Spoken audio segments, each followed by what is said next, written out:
бахшида ба соли футболи оммавӣ дар Тоҷикистон. соли бозиҳои финалии ҷоми ҷаҳон дар Бразилия. дар фаззои хонадони шумо барномаи гол.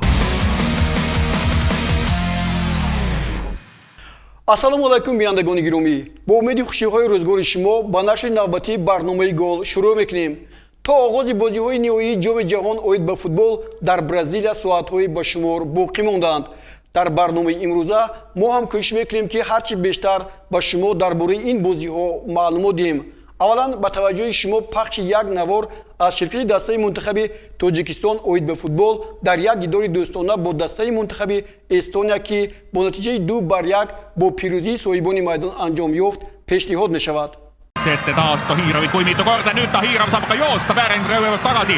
Футболбозони тоҷик дар ин вохӯрӣ аз худ маҳорати хуб нишон дода, дар дақиқаи 61-уми бозӣ баъди ҳамла аз канори рости майдон ба кушодани ҳисоб муваффақ шуданд. Фарҳод Тоҳиров ва Фатҳуллоев муҳофизатгарони мунтахаби Эстонияро дар шигифт монда тӯбро ба Дилшод Восиев расонданд ва Дилшод бо зарбаи олӣ тӯбро вориди дарвоза кард. Дар ин вохӯрӣ футболбозони Эстон танҳо дар дақиқаи 89 баъди зарбаи Лутс ҳисобро баробар карда, дар дақиқаи дуюми вақти иловашуда тавассути голи задаи Анйер ғолибиятро бо натиҷаи 2-1 ба даст оварданд. ҳунарнамоии футболбозони тоҷик дар аввалин вохӯрии дӯстона бо мунтахаби Аврупои Эстония аз ҷониби мутахассисони соҳаи футбол баҳои арзанда гирифтанд. Näeme Ken Kallast on väga murelikult pikali maas ja tundub, et olukord on seal väga kehva, tahab kindlasti.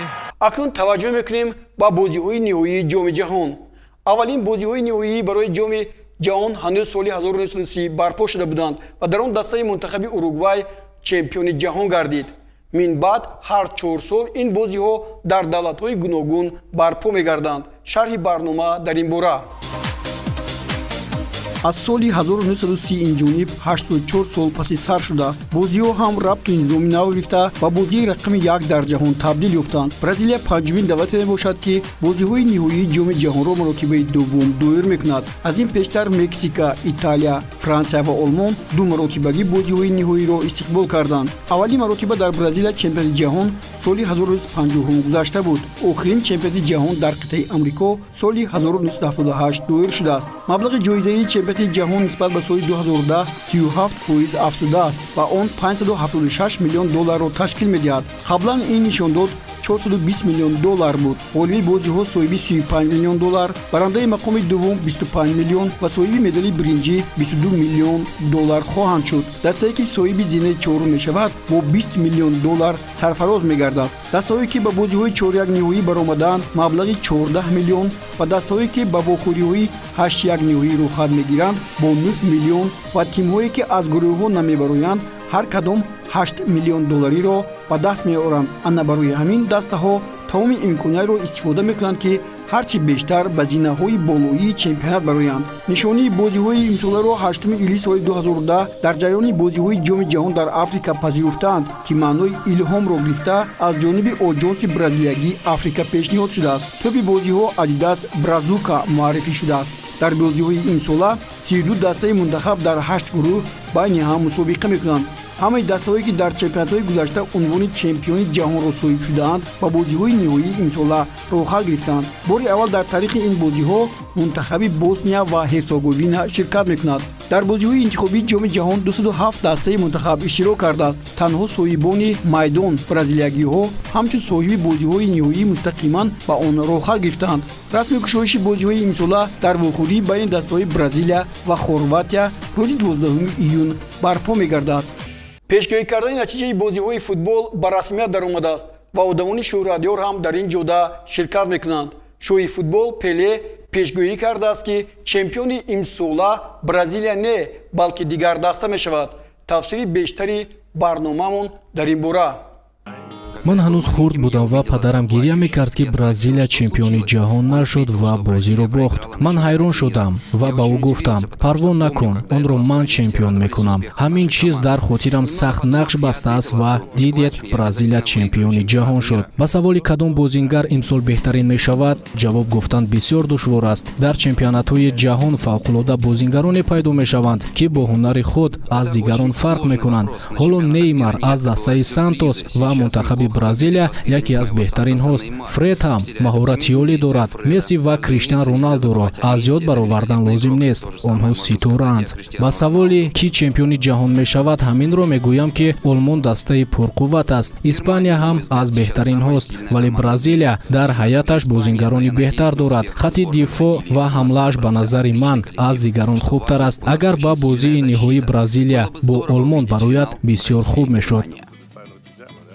аз тарафи дигар, дӯстдорони футбол ҳайвонҳоро барои пешгӯӣ кардани бозиҳо истифода мебурданд. ҳанӯз аз ёди мо пешгӯии ҳаштпо осьминог дар бозиҳои ҷоми ҷаҳон нарафтааст. акнун чӣ?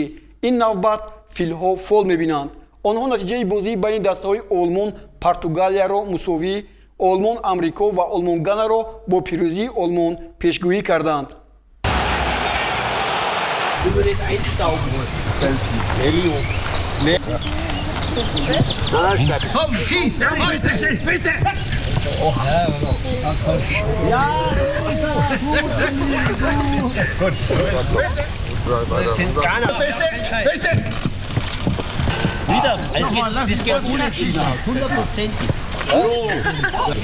Ja, den trifft der Ball nicht.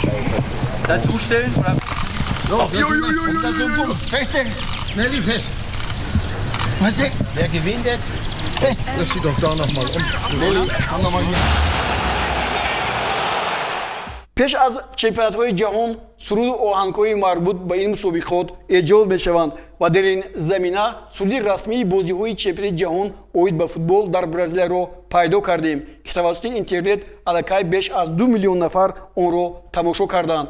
суруд ё гимро Клавдия Лейт аз Бразилия, Дженнифер Лопес ва репер Питбул иҷро карданд. номаш We Are One, мо ягонае мебошед. биёед ҳоло онро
baby.